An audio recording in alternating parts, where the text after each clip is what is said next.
Bem-vindo novamente. Vamos concluir esse tema dos nucleotídeos, dos ácidos nucleicos. Em continuidade, portanto, vamos falar do sequenciamento de bases do DNA. Existem alguns métodos novos, assim como mais poderosos, assim como os métodos anteriores ao método Sanger. Ele foi o método utilizado para sequenciamento do genoma humano, foi muito usado no começo do milênio, 2000, 2003, quando foi anunciado o sequenciamento, mas já existem métodos mais poderosos.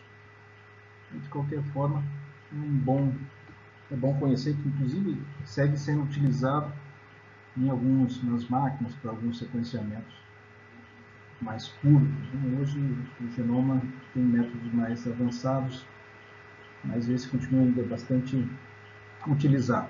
Para entender como funciona o método de sequenciamento, que foi usado para o genoma humano e também pode ser usado para o sequenciamento de qualquer sequência, qualquer organismo, o genoma de qualquer bactéria, vírus, inclusive de outros micro-organismos e outros animais ou vegetais. Uma das primeiras coisas a entender e saber é sobre o que são, inclusive o nome do método se refere ao método do dideoxinucleotídeos. Eu também chamado método da terminação, isso baseia na terminação das sequências. Algumas sequências acabam em nucleotídeo adenosina, outras em timina, outras em citosina, outras em guanina. Então, também é esse o motivo que ele tem esse nome, método das terminações. E o que é um didesoxinucleotídeo? É um nucleotídeo que não tem a hidroxila na posição 3. Sabemos que o DNA se caracteriza por não possuir a hidroxila na posição 2'. Por isso que ela se chama desoxirribose. Desoxi é um nucleotídeo desoxigenado na posição 2', certo?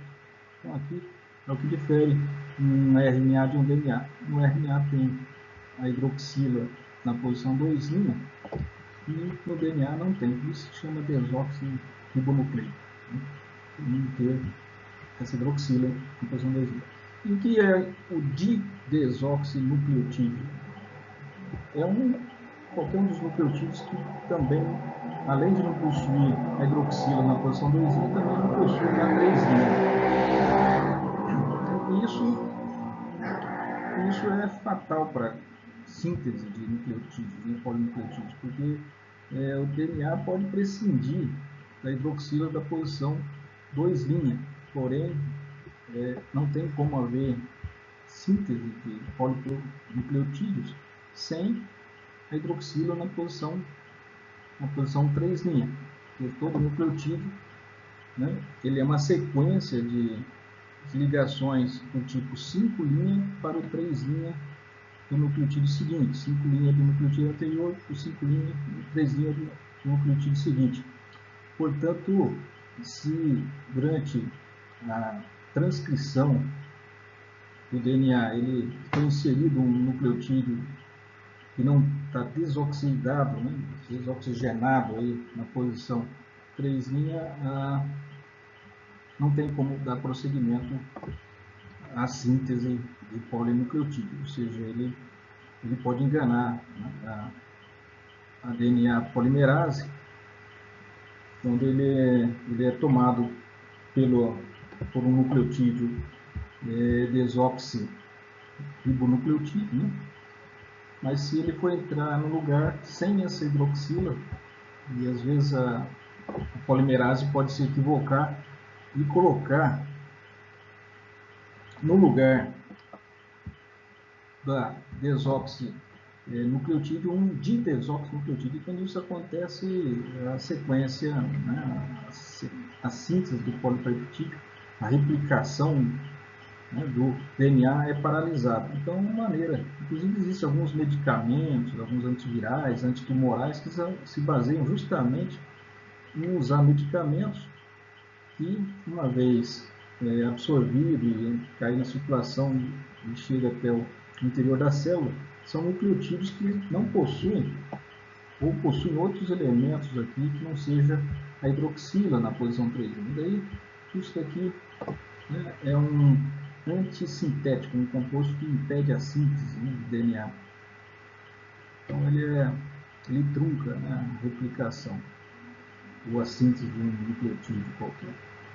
Então isso é importante, a partir dessa constatação que se baseia o método Sanger.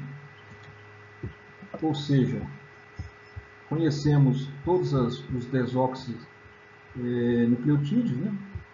Desoxiadenosina trifosfato, desoximidina trifosfato, desoximidina trifosfato, desoxicitidina trifosfato.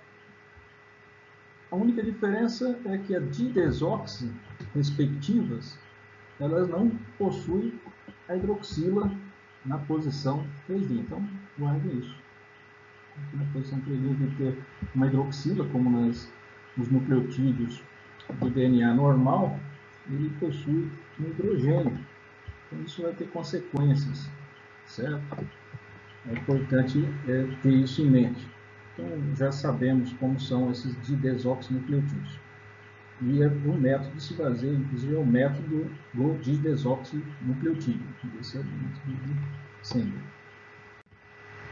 Então, aqui recordando mais um ponto importante que temos que lembrar para entender o método Sanger, é que durante a síntese, né, vamos recordar aqui a síntese,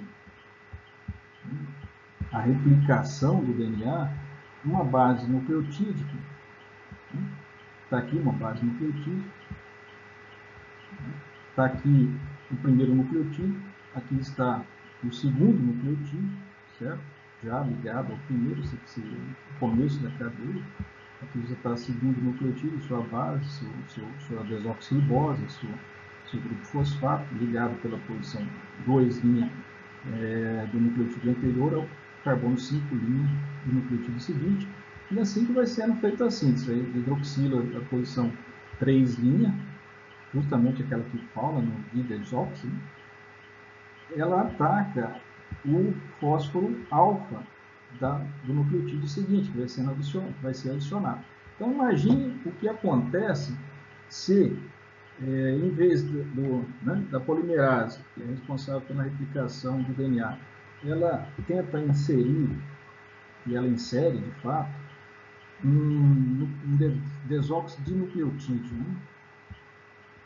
Didesoxidinucleotídeo, ou seja, que não tem essa hidroxila aqui na posição 3'. O que vai acontecer? Ele vai entrar, né? Tudo bem, vai acontecer a polimerase se equivoca e insere esse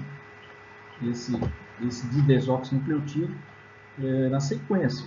Vai fazendo a replicação, vai lendo o RNA mensageiro, ou seja, lá onde que for necessário introduzir, ele vai ser introduzido. Então, assim, durante a replicação do DNA, ele vai ser introduzido também. Só que quando ele é introduzido, a adição de um nucleotídeo seguinte vai ser impedida. E essa aí vai ser a consequência. Ele vai ser inserido ali o didesoxi, a inserção da próxima nucleotídeo vai ser impedida porque agora não tem mais uma hidroxila na posição 3' para atacar o fosfato alfa da posição 5' do nucleotídeo seguinte, ainda que ele seja um nucleotídeo normal, né? Ou seja, paralisa, bloqueia, né, a biossíntese. Portanto, isso é um método de você bloquear, né? Bloquear, impedir que o sequenciamento, a replicação do DNA continue, pela inserção de um didesoxinucleotídeo. Então, isso é importante, o efeito que ele tem na replicação do DNA. Bom, outra coisa agora que temos que lembrar é que durante o sequenciamento do DNA, O DNA é uma molécula gigantesca, então a primeira coisa que é feito é cortar pequenos pedaços. Depois eles sequenciam esses pequenos pedaços e depois eles emendam, mas eles sabem onde são cortados esses pedaços, eles sequenciam por fragmentos. Não tem como pegar a molécula aí de 1 bilhão de bases e já querer sequenciar ela na íntegra, integralmente. Então eles pegam, primeiro cortam pequenos pedaços e cada pedaço é levado para máquinas diferentes, para trabalhar inclusive em paralelo. Imagina que você tem aí 1 bilhão de bases, se você fizer 1 milhão de sequências por dia, ainda se levaria 10 anos para sequenciar tudo. Então não tem como você fazer em forma linear, você tem que pegar, fragmentar o DNA, molécula muito grande, em pontos específicos, pegar esses fragmentos e distribuir para clonar eles, ou seja, replicar eles. E uma vez que você tenha um monte de fragmentos iguais, você pega e coloca para sequenciar esses fragmentos. Depois, sabendo a sequência de cada fragmento, você une a sequência para ter a informação da sequência total. Então, existem certas enzimas chamadas endonucleases de restrição que têm a propriedade de cortar o RNA, o DNA em pontos específicos. Existem centenas de endonucleases e elas são chamadas de restrição. Elas criam segmentos, frações do DNA, e essas frações são chamadas sequências de restrição.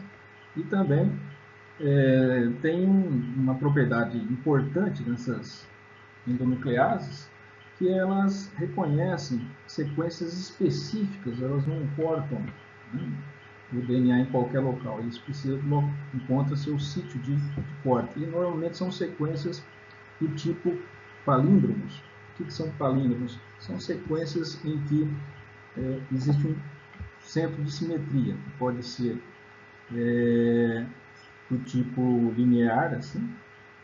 Você nota que AG está com AG do lado de cá, CT aqui com TC do lado de cá. Isso aqui é uma sequência políndromo. É como se fossem as palavras, por exemplo, amar, você pode pronunciar de frente para trás e de trás para frente, que continua sendo a mesma palavra. Radar, parece que também é a mesma coisa. Então são palavras políndromos. Ou também qualquer frase que possa ser escrita em palavras nos dois sentidos sem perder o significado é chamado políndromo. Então ela tem essas propriedades de, em certos locais na sequência de DNA e também certas sequências específicas, políndromos, algumas enzimas de restrição, elas são capazes de fazer a clivagem, romper. Isso é bom porque se conhece os pontos onde elas foram cortadas, então se conhece as extremidades dos fragmentos que vão ser gerados. Então já de antemão, pelo menos isso já se sabe. Ao usar uma enzima de restrição específica, você sabe qual é o ponto que ela vai cortar, então os fragmentos terão essas extremidades conhecidas. Então existem algumas que cortam de forma assim reta, outras de forma enviesada, mas sempre em sequências aí ditas palíndromos. Aqui tem também alguns tipos. Essa EcoRI é uma delas, a RIND3 é outra, e elas têm sempre pontos de clivagens específicos. Então isso é importante. Então a primeira coisa que vai ser feita com sequência de DNA é fazer a fragmentação. Depois de fragmentar, terá que separar. Terá que também clonar para ter muitos fragmentos para poder trabalhar. Então existe método de clonação aí da sequência DNA, que não é o nosso objetivo explicar aqui, mas se clona, se multiplica essa sequência, se obtém uma série aí de fragmentos iguais e a partir deles daí se faz a desnaturação, se separa a dupla hélice. Bom, aqui temos como funciona esse sequenciamento. Nós temos aqui uma sequência desconhecida de nucleotídeos que se quer identificar. Foi unida a uma das extremidades o primer. O primer é um marcador, tem fósforo radioativo, esse fósforo que vai simplesmente facilitar a visualização. Ele é radioativo, depois quando fizerem esses fragmentos que vão se formar, forem feita eletroforese, a posição onde que esses fragmentos estão são revelados através de uma chapa fotográfica. Então, o fósforo vai revelar a posição em que eles estão. Porque esses fragmentos de DNA não são coloridos, então não se visualiza a olho nu. Então, precisa de um revelador. Então, é para isso que serve o fósforo 32 nesse pai. Então, nada mais está aqui a sequência. Essa sequência foi obtida, como falamos, de uma endonuclease que cortou, né, um fragmento de um DNA maior, para pegar pedaços menores para serem analisados. Então temos aqui, a primeira coisa que foi feita foi cortado, e esse corte acontece em pontos específicos, então se conhece as extremidades, por isso é fácil introduzir em uma das extremidades um primer, um inicializador de síntese, né, da biossíntese. A polimerase vai atuar aqui a partir desse primer, vai pareando as outras bases. A gente não sabe quais são, né, que serão pareados, mas a gente tem aqui um inicializador marcado e tem uma hidroxila livre na posição 3 linha da ribose, né, de um nucleotídeo, certo? Então, tá aqui. E a gente sabe que essa hidroxila ataca o fósforo de um nucleotídeo seguinte, dependendo, claro, da sequência primer aqui. É complementar, não pode ser qualquer base que vai ser adicionada aí. Então, se você colocar todas as bases, todos os nucleotídeos que a enzima necessita, colocar a enzima, a polimerase, e todos os reagentes necessários, ela vai parear, vai adicionar, vai criar um segundo braço, né, uma segunda ala da hélice aqui, formando um sistema, né, dupla hélice aqui, junto, pareando, portanto, as bases. Não sabe qual é a sequência por enquanto, certo? Então, se coloca todos os nucleotídeos e ela vai fazer o trabalho de parear. Mas, aí que está o segredo. Se coloca, além dos nucleotídeos normais, também se coloca os didesoxitrifosfato de nucleotídeos, né? Todos eles estão na forma trifosfato. Então, você coloca alguns, né, também da versão de desoxi. Daí, quando chega a hora de colocar, né, quem determina quem vai ser adicionado é a base, certo? A base é que vai, se ela for adenina, guanina, vai parear com a sequência aqui. Então, quando for adicionado, quando chegar a hora de adicionar uma adenina, por exemplo, se for adicionada a versão de desoxi, né, de fosfato de adenosina, né, de desoxi, que está faltando a hidroxila na posição 3, o que vai acontecer? Ela vai entrar ali e a próxima base não vai conseguir mais entrar, aí paralisa o processo. Então, ela vai ser truncada. Isso pode acontecer em qualquer altura do sequenciamento, né, do pareamento. Então, a replicação vai acontecendo desse fragmento, vai sendo adicionado os nucleotídeos, vai pareando os nucleotídeos e para sempre que entrar um desses didesoxi, porque não tem como haver a reação, como estamos vendo aqui, a reação de próximo, né? Não tem hidrogênio, não tem como. Então, essas bases coloridas aqui são todas elas do tipo de desoxi. Sempre vai parar numa de desoxi. Mas não é obrigatório, às vezes ela continua. Porque você tem, além da versão de desox, lá dentro do balão, dentro do recipiente, você tem a versão apenas desox, a versão normal, hidroxilada.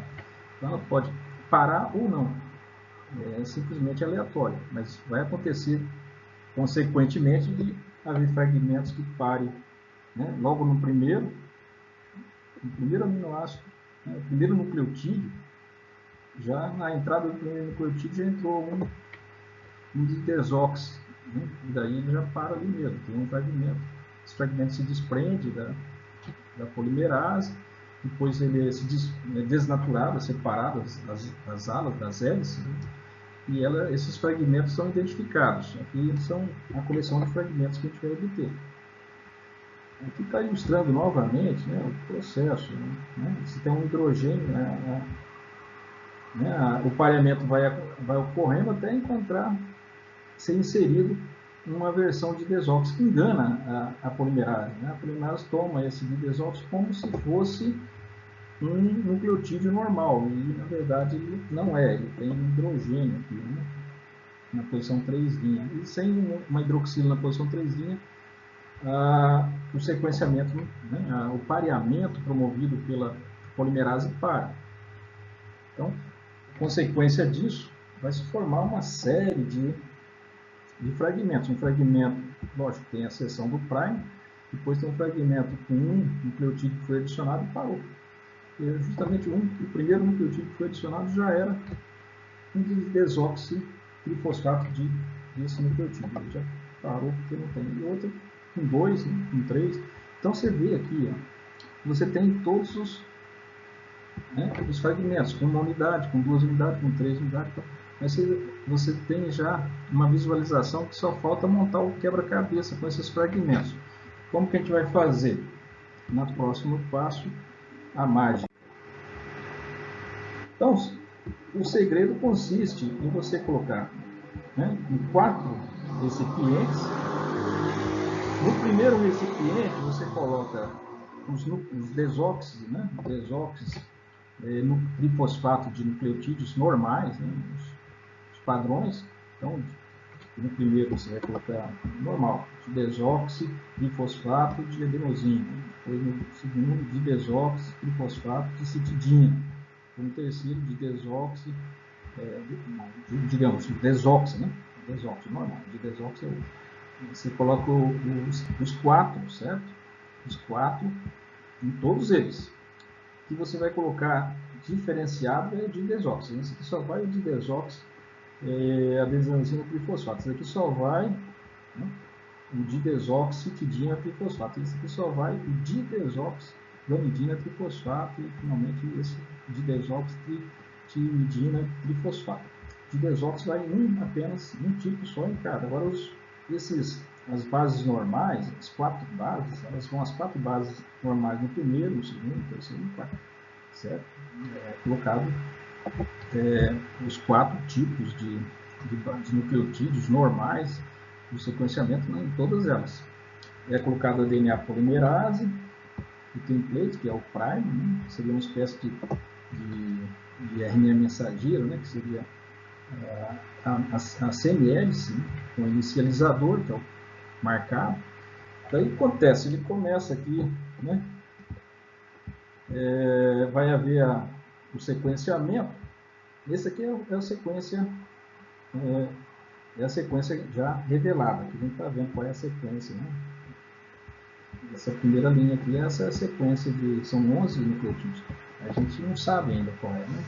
Mas o que a gente já pode, só para ilustrar, é que toda vez que entrar uma dessas didesoxiadenosina trifosfato, a cadeia para. Então, toda vez que entrar o A, a didesox para. Então, vai acontecer do primeiro fragmento, se ele for A, já vai parar no primeiro. Então, já sabemos que o primeiro é A, porque já vai haver um fragmento com A, certo? Aí existe um fragmento, lá na sequência vai haver um fragmento que parou no quinto, porque o quinto também era A. E só vai acontecer nessa cadeia, porque é só aqui nesse balão, né, nesse recipiente, só vai acontecer aqui nesse recipiente, porque só nesse recipiente é que tem a didesoxiadenosina trifosfato. Então ele vai adicionar as outras bases, inclusive adenosina normal. Essas adenosinas aqui que foram introduzidas no interior eram adenosinas normais, era essa aqui. Então, elas foram acrescentadas normalmente. Só que, aleatoriamente, uma hora entra na terminação, né, na adenosina de desoxi, entra essa, e daí para. Então, para aqui, ou para com 4 unidades, mas já sabemos sempre para com o final A. Né? A última que foi acrescentada é uma nucleotídeo de fosfato, trifosfato de hidroxi, né, da adenosina. Seria esse daqui. Seria aqui. O mesmo vai acontecer nesse outro recipiente. Foi colocados todos os nucleotídeos normais, né, e nesse apenas foi colocado de desoxicitidina trifosfato. Então, toda vez que entrar aleatoriamente uma citidina de desoxi, citidina trifosfato, toda vez que entrar ela para. E essas que entrou aqui, essa aqui era normais, porque também tinha do normal. Então, ela, às vezes ela entra normal, às vezes entra aqui está de desoxilada. Daí ela para. Então, vai se formar todo esse tipo de fragmento nesse elemeia, né? Nesse segundo recipiente. No terceiro, vai acontecer o mesmo, só que a terminação vai ser sempre guanina, né? E aqui no último vai terminar sempre com timidina, inclusive a cadeia total acaba em timidina. Daí o que você faz? Tem agora esses 4 jogos de fragmentos. Os fragmentos terminados em A, os fragmentos terminados em citidina, os fragmentos terminados em adenosina, e os fragmentos terminados em timidina. Aqui. Então, você aplica uma placa de cromatografia, eletroforese, certo? Eletroforese, ela, né, aqui seria na aplicação no sentido vertical, ou seja, os fragmentos vão descendo. Os fragmentos mais pequenos, de menor massa, são aqueles que descem mais rápido, né? Que acompanham o gradiente mais, no caso vertical, está dizendo descer. Isso aqui fica numa curva horizontal. Então, se você coloca uma diferença de potencial, carga positiva de um lado, carga negativa do outro, os fragmentos têm uma carga negativa em excesso, por causa dos grupos fosfatos, então eles são atraídos pela carga positiva, então eles migram. Como todos eles estão sujeitos à mesma voltagem, todos eles vão na mesma direção.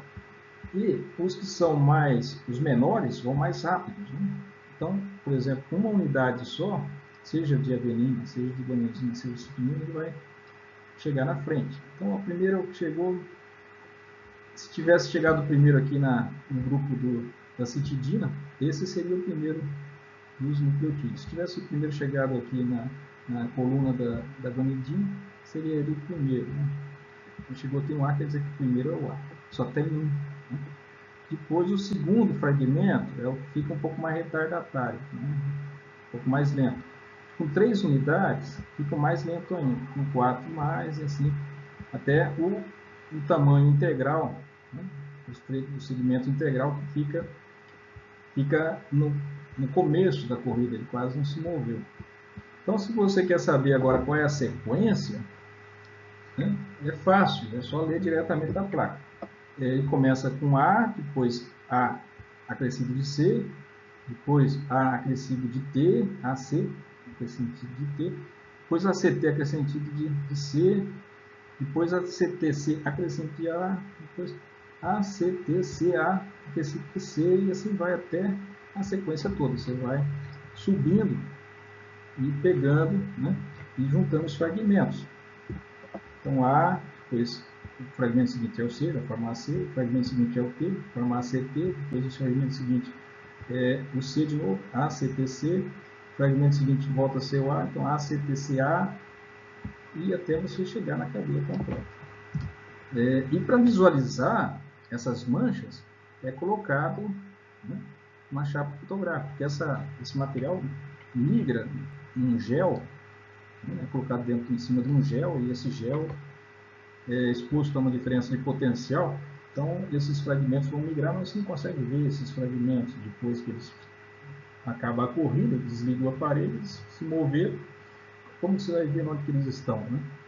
Então, para visualizar, você coloca um filme fotográfico sobre essa chapa e, como esses fragmentos estão marcados com fósforo radioativo, quando você tirar, né, o filme, ele vai aparecer as marcas dos locais onde eles estão posicionados. Aí você vai poder fazer essa leitura, inclusive porque ele já vem com esse sistema de padronizado aí, que facilita muito o trabalho. Então é muito fácil entender o processo de sequenciamento.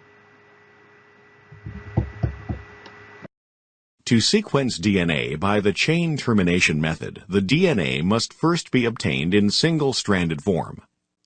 A mixture containing the single-stranded DNA, DNA polymerase, the 4-deoxyribonucleotides A, T, G, and C, and a single short primer is prepared. The primer has a nucleotide sequence that is complementary to the 3' end of the region to be copied, and is required so that DNA polymerase can initiate DNA replication. Equal amounts of this reaction mixture are placed in each of 4 tubes, and a different dideoxyribonucleotide is added to each tube. When a deoxyribonucleotide is inserted into the growing chain, replication continues. However, when a dideoxyribonucleotide is inserted, strand synthesis is terminated. The contents of the reaction tubes are then transferred to 4 lanes of an electrophoresis gel, and the oligonucleotides are separated by size and nucleotide type.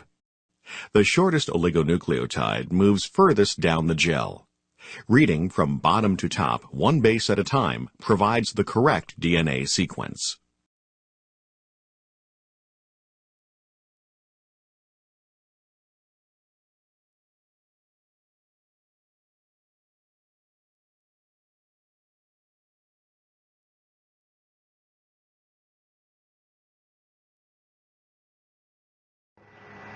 Outro assunto importante é a síntese laboratorial de DNA.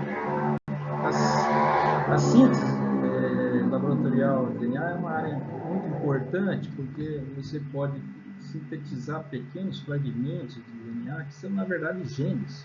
Introduzir esses genes em uma bactéria e fazer essa bactéria expressar esse gene. Seria a expressão heterogênica, né, de outro organismo.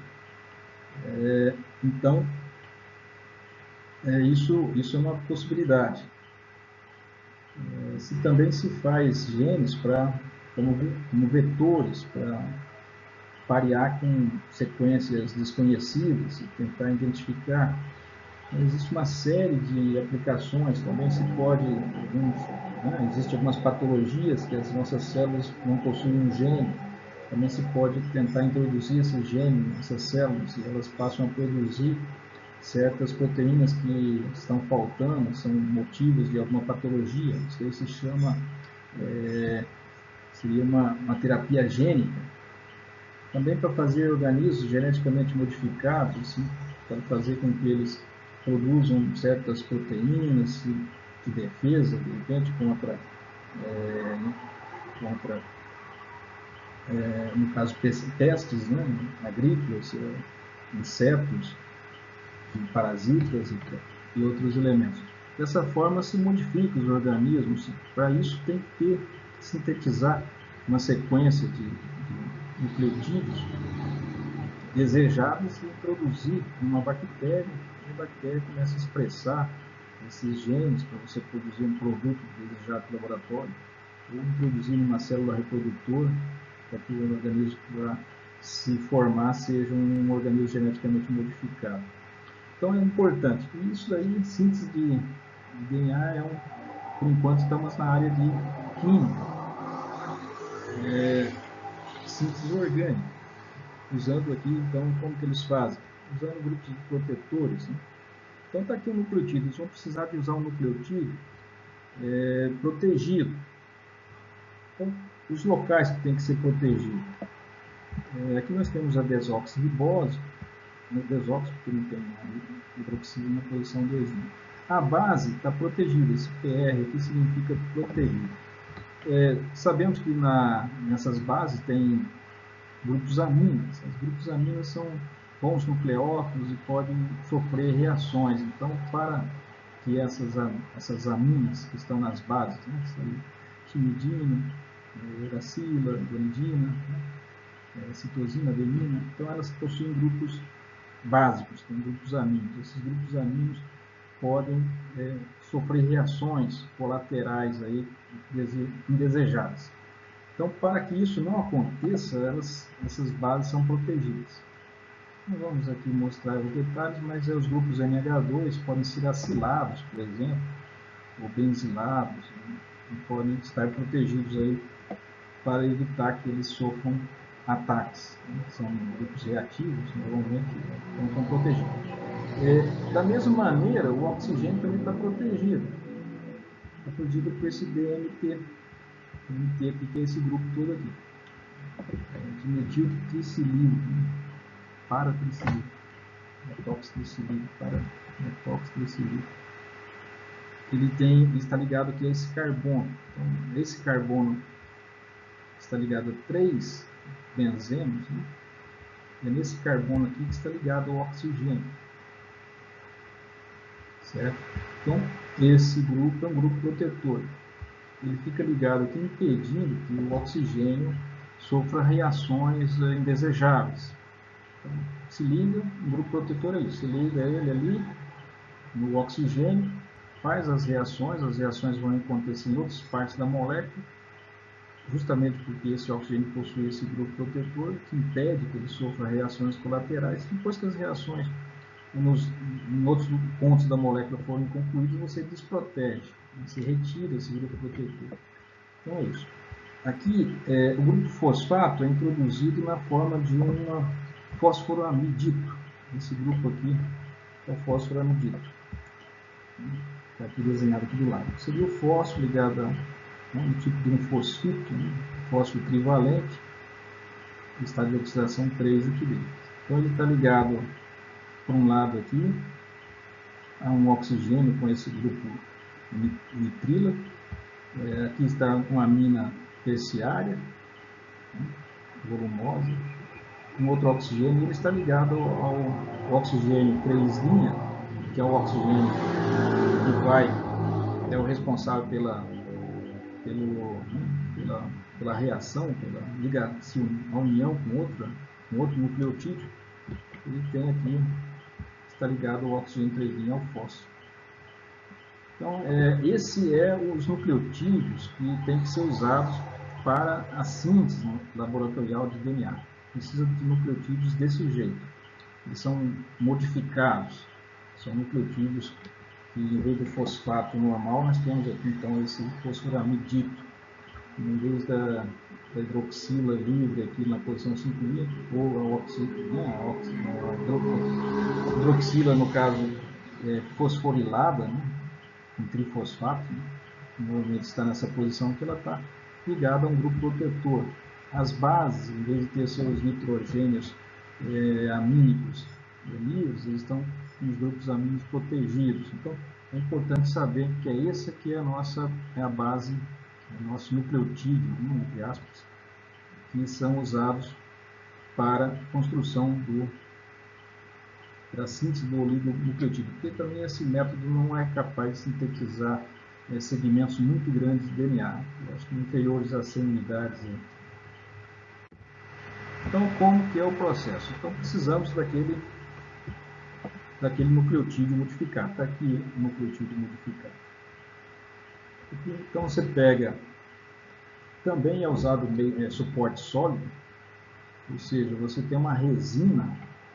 Nessa resina você prende o primeiro nucleotídeo. O nucleotídeo fica preso nessa resina, porque é mais fácil trabalhar com o nucleotídeo preso lá. Então, o primeiro nucleotídeo vem preso a uma resina. Depois, no final, quando o polinucleotídeo vai crescer a partir desse primeiro nucleotídeo, ele está ligado à resina. Então, depois que o polinucleotídeo for crescendo, daí você desliga ele da resina sólida. No final, quando o polinucleotídeo já estiver formado, você desconecta da resina sólida e você tem só o polinucleotídeo pronto para ser usado. Então, o primeiro elemento, o primeiro nucleotídeo está ligado então a essa resina. Então, suporte sólido.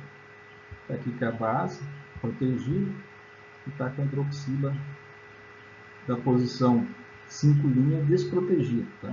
Esse é o primeiro elemento, é o estado do primeiro nucleotídeo. Tem que estar ligado à resina, tem que estar com a base, qual seja a base, não, qualquer uma delas, protegida, pode ser uma adenina, uma guanina, uma citosina, essa base protegida. Então, essa hidroxila que vai acontecer, ela vai atacar o grupo fósforo. Né? Por quê? Porque o fósforo está ligado a 2 oxigênios e 1 nitrogênio, então ele tem uma certa afinidade eletrônica. Ele é um eletrófilo. Né? Então, aqui temos a hidroxila, que seria um bom nucleófilo. Então, ele ataca o fósforo. Principalmente aqui temos um tetrazol que vai atacar o nitrogênio. Quando a escolha do tetrazol protonado é uma base que não podia ser tão forte que pudesse causar a hidrólise, né, do fósforo, mas também não podia ser tão fraco que não fosse capaz de protonar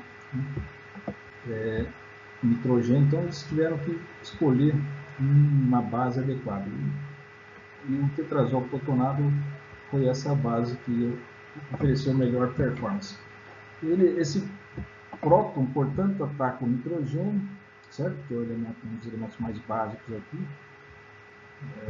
Poderia atacar esse nitrogênio aqui, esse nitrilo aqui também, mas certamente com uma quantidade razoável de tetrazol, ele também ataca o nitrogênio, certo? Ataca o nitrogênio, protona o nitrogênio, então vai aumentar a eletrofilia do fósforo. O par de elétrons da hidroxila ataca o fósforo, essa ligação se quebra, é eliminado esse grupo. E você tem a ligação que necessitamos, que é a ligação do tipo 5', né, ao 3'. Então, esse é o hidroxila 5' e aqui está a base seguinte, a base 2, essa é a base 1, que está ligada ao suporte sólido, ataca o fósforo, está ligado, que é a segunda base que vai ser adicionada. Então, dessa forma você já tem a ligação.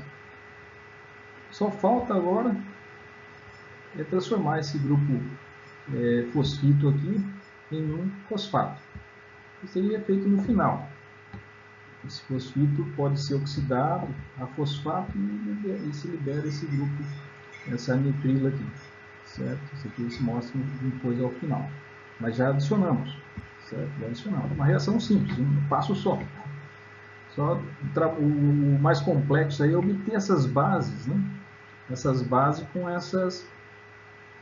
com esses grupos funcionais aí, com esses grupos protetores. Mas se você tem essas bases, você consegue fazer a reação. Então você coloca lá a resina, né, o suporte sólido. Se você quiser adicionar, o primeiro elemento que você quer adicionar é uma adenina, tudo bem, você coloca uma base aqui que tenha a adenina aqui como base heterocíclica, né, o nucleotídeo, esse nucleotídeo modificado.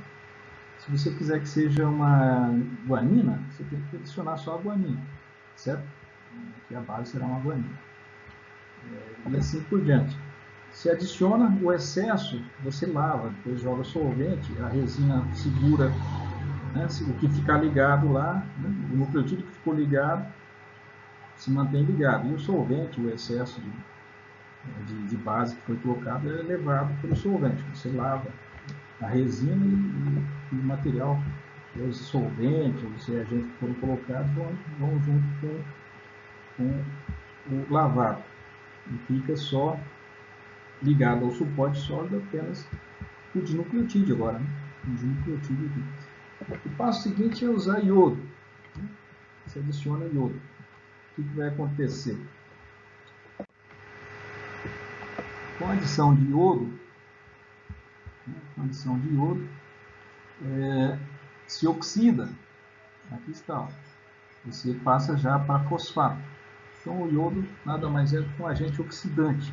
Ele transforma o fosfito em fosfato, certo? Aqui formou o fosfato. Isso que fez o iodo. Então já está mais perto agora daquilo que a gente quer. Já temos um nucleotídeo ligado ao outro, tendo um fosfato como intermediário aqui. Já temos, portanto, o éster. Seria um éster, uma ligação de fósforo de éster, mas aqui é uma fósforo triéster, né? Porque esse formol ainda está esterificado uma das posições aqui com esse nitrilo, com essa nitrila aqui. Ela vai ter que ser eliminada. Então está aqui, já está mais próximo. Aí coloca ácido, certo? Se coloca ácido, e esse ácido é usado para desproteger, desproteger o grupo protetor da hidroxila, certo? Foi colocado uma hidroxila 5, então desprotegeu. Desprotegeu por quê? Para deixar pronto para fazer o próximo ciclo da reação. Foi assim que começou, com a hidroxila do nucleotídeo 1. Né? Agora temos o nucleotídeo 2 com a hidroxila livre. O que faz? Repete todo o processo, se adiciona a segunda base, aí depende, a base que se queira que seja a segunda, seja uma adenina, uma guanina, uma citosina, se adiciona. Vai se ligar novamente a essa hidroxila 5'. Aqui se adicionou um novo nucleotídeo 3. Ele também sofreu a reação de substituição, depois colocou o iodo para transformar o fosfito em fosfato, e depois se desprotegeu esse grupo hidroxila com ácido. Ele tem aqui hidroxila livre. Se não tivesse trabalhado com essas hidroxilas protegidas, reações colaterais podem acontecer. É por isso que se mantém essas hidroxilas. Também as bases, os grupos aminos, têm que estar protegidos, porque senão reações colaterais podem ocorrer. Só se protege aquilo que é necessário para evitar que reações colaterais aconteçam. Em alguns casos, dependendo do nucleotídeo, não é necessário proteção, porque não existe risco de reações secundárias.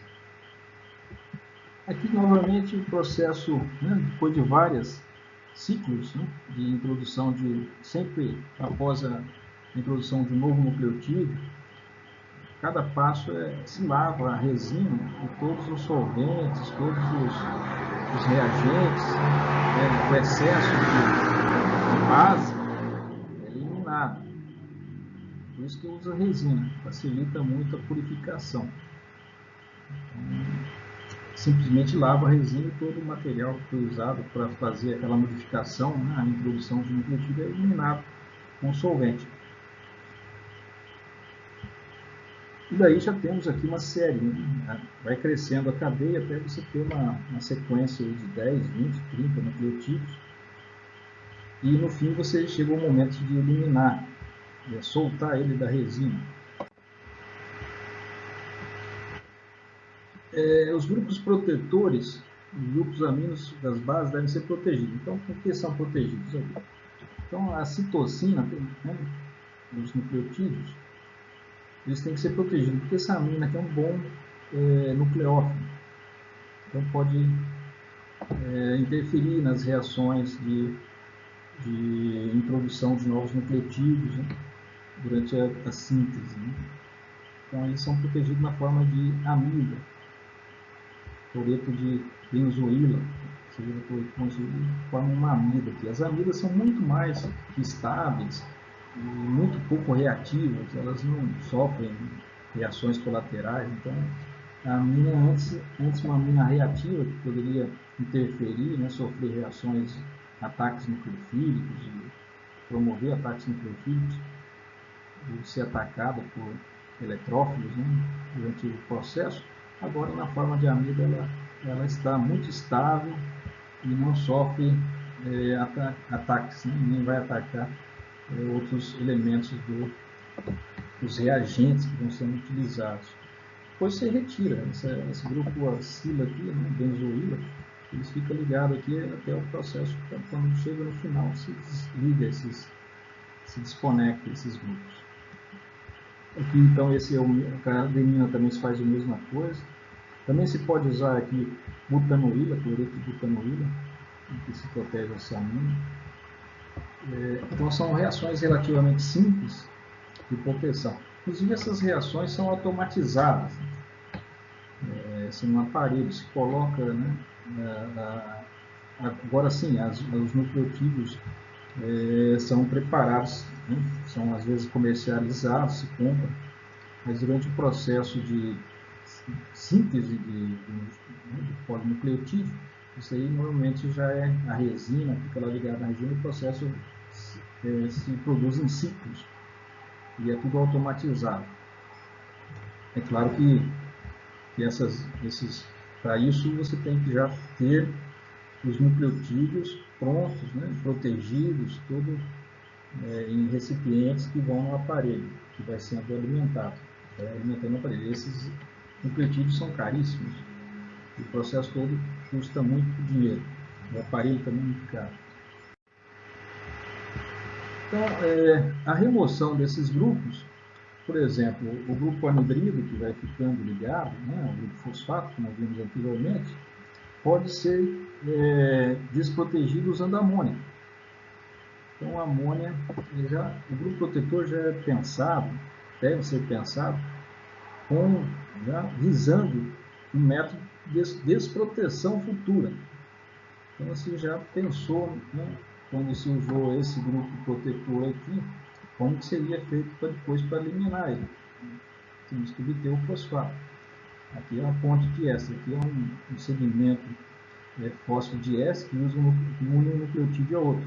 Aqui tem um nucleotídeo ligado na posição 3', né, do nucleotídeo anterior, e aqui esse R seria o 5' do nucleotídeo seguinte, ou vice-versa. Então, para liberar esse elemento, essa nitrila, se usa uma base. A nitrila é muito parecida com uma carbonila. Então, o carbono, esse aqui seria o carbono alfa, né? Não de uma carbonila, mas de uma nitrila. Então, sabemos que os carbonos alfa, de carbonilas e de nitrilas também, tem uma certa acidez. Então, você usa amônia, você vai retirar esse hidrogênio alfa, né? O hidrogênio alfa é uma carbonila, não, é uma nitrila. É um carbono alfa. Ele sai na presença de uma base. Ao sair, esses elétrons são deixados aqui, né? Deixados aqui para o carbono alfa, que estabelece uma dupla ligação. E como esse grupo fosfato é muito eletrofílico, sabemos já disso, já comentamos, o fósforo no estado de oxidação mais 5, então o par de elétrons é retirado, aqui é um bom grupo de saída, isso aqui.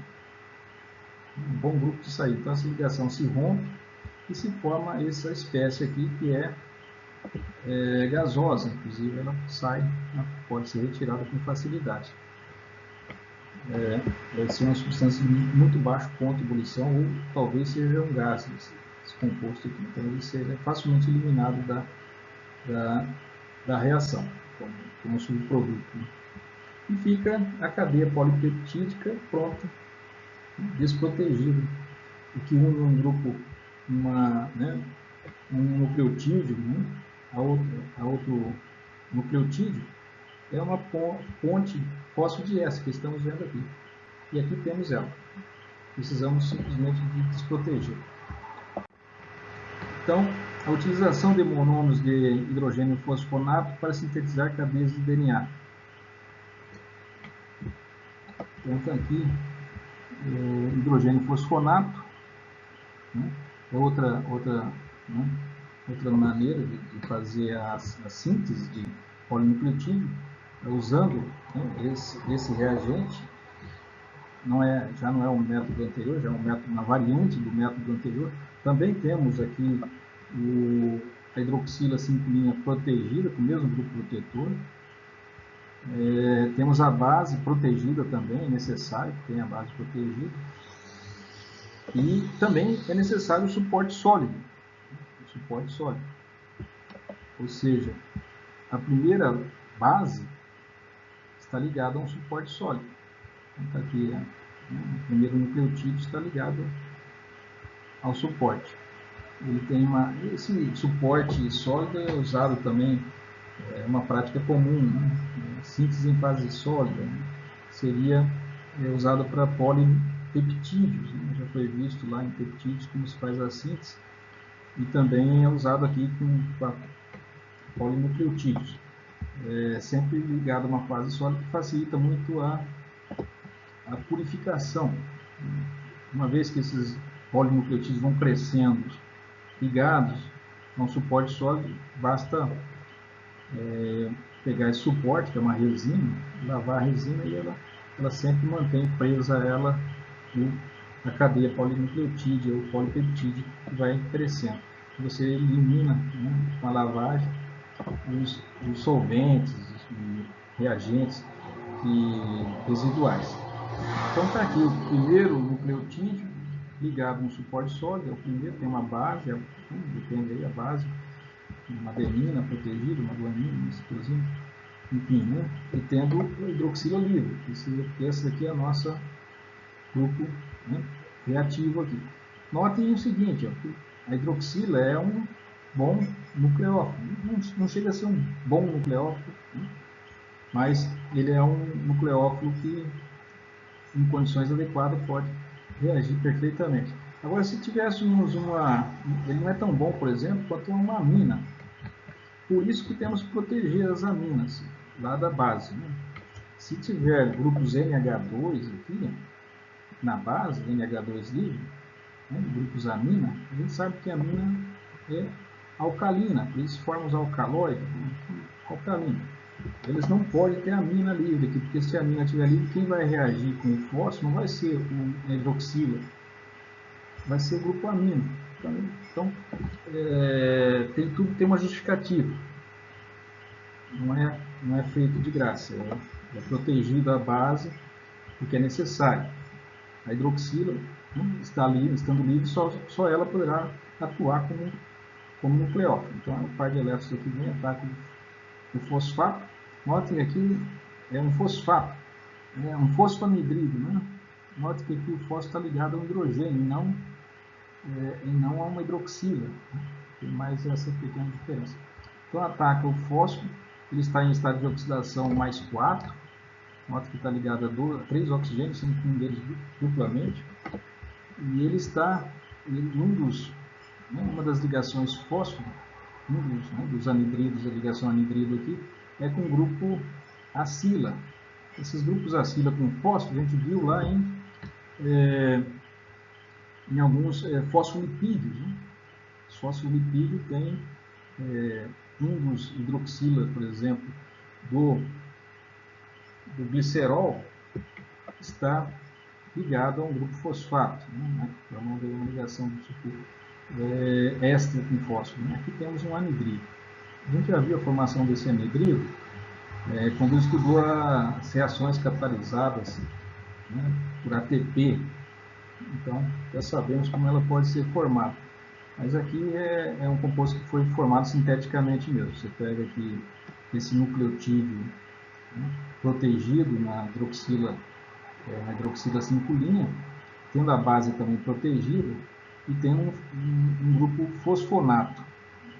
Não um fosfato, não, um fosfonato, que tem um hidrogênio aqui. Então ele é acilado, cloreto de acilo, então acontece uma esterificação, a acilação do fosfato. O oxigênio negativo vai atacar o fósforo, o carbono, da carbonila, e vai expulsar o cloro. Aí vai formar essa ligação. É uma substituição acílica, portanto. Né? Essa primeira reação que estamos vendo aqui é uma reação acílica. O par de elétrons do oxigênio ataca o carbono, o par de elétrons da carbonila sobe, quando voltar expulsa o cloro, fica acila ligado aqui ao fósforo. Nessa situação é que esse fósforo anidrido que se formou aí é como se fosse um grupo pirofosfato. O grupo pirofosfato tem um grupo fosfato ligado a outro grupo fosfato. Aqui, em vez de ser outro grupo fosfato, é um grupo ácido carboxílico. Mas também temos uma estrutura em anidrido aqui. e vem o par de elétrons do oxigênio, ataca o fósforo, e essa ligação se quebra, porque esse é um bom grupo de saída, um grupo acila, um bom grupo de saída. Assim, não é um grupo acila, ele está saindo um grupo carboxila, né? É um bom grupo de saída. Então, o que está sendo feito aqui, ao acilar o fosfonato, né, para formar um anidrido, um fosfoanidrido. Um fosfoanidrido é um anidrido que tem tanto fósforo de ácido fosfórico quanto de ácido carboxílico. Por isso que é um fosfoanidrido, é um anidrido misto de ácido fosfórico e ácido acético, ou ácido carboxílico, né? Certo? Então ele é bom reagente, Os anidridos são muito bons reagentes e reagem mais facilmente com álcools, por exemplo. E reagiriam facilmente com uma base, né? Se as bases não tivessem protegidas aqui, os grupos aminos não tivessem protegidos, eles iam atacar o fósforo preferencialmente ao invés da hidroxila. Por isso que eles estão protegidos aqui, as aminas na base. Bom, aí ocorre a reação, o ataque ao fósforo, e se forma essa estrutura aqui. A inserção aí do segundo nucleotídeo. O primeiro nucleotídeo é o que está ligado ao suporte, esse daqui, ele hidroxila da posição 5' e ele ataca o fosfonato da posição 3' do nucleotídeo seguinte, se libera o grupo acila, que é um bom grupo de saída. Já temos aqui um nucleotídeo 1 ligado ao nucleotídeo 2 de maneira adequada. Hidroxila, né, da posição 5' ligado a, através de uma ponte, né, fosfonato ao hidroxila 3' do nucleotídeo seguinte. Agora temos que transformar esse fosfonato em fosfato. Então se coloca iodo. Ainda não. Primeiro se coloca ácido para desproteger novamente o DMT, né? Ou seja, se desprotege para adicionar o próximo nucleotídeo. Liberou e voltamos à situação original, em que temos uma hidroxila 5' livre. Voltamos a ter uma hidroxila 5' livre, novamente livre. E aqui se adiciona um segundo nucleotídeo. Lá no final é que vai ser transformado esses grupos fosfonatos em fosfatos. Por enquanto tem hidrogênio aqui, né? Então se repete quantas vezes quiser esse processo, e a cada ciclo se adiciona um novo grupo, um novo nucleotídeo. É um método que guarda uma certa semelhança com o método anterior, porém necessita se colocar um excesso de base, né, para garantir a reação. Então ele é um pouco mais custoso por causa disso, que o excesso é perdido na hora da lavada, para lavar a resina. A cadeia então vai crescendo, nucleotídeo 1, 2, 3, e novamente temos a hidroxila livre para repetir o processo com outro nucleotídeo, né? Todo esse processo volta em ciclo, né? Bom, agora esses hidrogênios têm que ser oxidados, né? Esses grupos fosfonato têm que ser oxidados a fosfato. Então se usa o iodo. O iodo é um bom agente oxidante e converte o fosfonato em fosfato. E agora sim, já temos a cadeia pronta. Depois é só desprender ela do suporte sólido e teremos aí a cadeia polinucleotídea pronta. Alguns medicamentos, isso aqui já faz parte do planejamento de fármacos, se baseiam nessa propriedade de enganar a polimerase.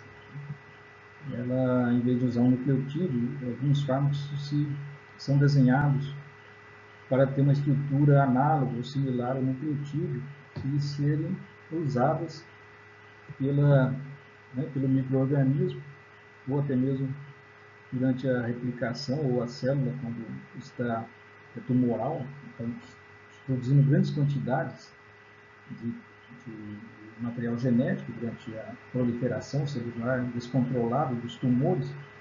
Então, se aplica algumas das substâncias aqui são antimetabólicas, né? Evitam que a proliferação, né, a replicação de DNA ocorra. Então, esse aqui é um deles, o AZT. Né? tinha muito efeito colateral, depois se planejou outros menos agressivos. Esse daqui é outro que se baseia na mesma ideia, ou seja, notem que aqui não tem hidroxila, é um didesoxi, portanto que durante a replicação do DNA, se entrar um didesoxi no lugar de uma base normal, ela paralisa o processo de replicação do DNA. Isso é fatal, né? Que para de produzir certas proteínas, a expressão gênica está toda comprometida. Então, no AZT é a mesma coisa. Mas, como eu falei, tem as células normais precisam também de replicar seus DNA, então existem os efeitos colaterais, porque não vai só comprometer a replicação do DNA viral, nem do DNA de certas células tumorais, vai atuar sistemicamente. E a replicação de outros DNAs acabam sendo comprometidos, os DNAs do nosso normal, né? Das células normais acabam também sofrendo as consequências. Aqui muitos medicamentos se ligam naquelas fendas que existem na dupla hélice. Então é um emparelhamento de bases do tipo Rostin. Nesse caso, uma substância ela se faz ponte de hidrogênio justamente naquelas fendas que existem, né? Tem as fendas principal e a fenda, né, secundária. A fenda principal é quase o dobro da fenda secundária. São pequenas cavidades longitudinais que acompanham a dupla hélice. Então existem certas moléculas que são sintetizadas para se unirem ali. E muitas moléculas, muitos fármacos são desenhados justamente para fazer essas interações e se unirem a segmentos específicos para promover algum tipo de efeito antitumoral, ou até mesmo emparelhar certas bases impedindo a replicação, a leitura, a atuação de alguns sítios promotores, enfim. Então, é um objeto também, e elas se ligam, aqui temos algumas substâncias se ligando nessas ranhuras, nessas regiões aí. Bom, com isso concluímos esse tema, um pouco extenso. Esse assunto está no livro de Química Orgânica da Paula Bruce, e eu quis transferir o aspecto químico dessas reações bioquímicas, porém todo isso aí será estudado com profundidade no tema adequado, na disciplina adequada. Boa sorte.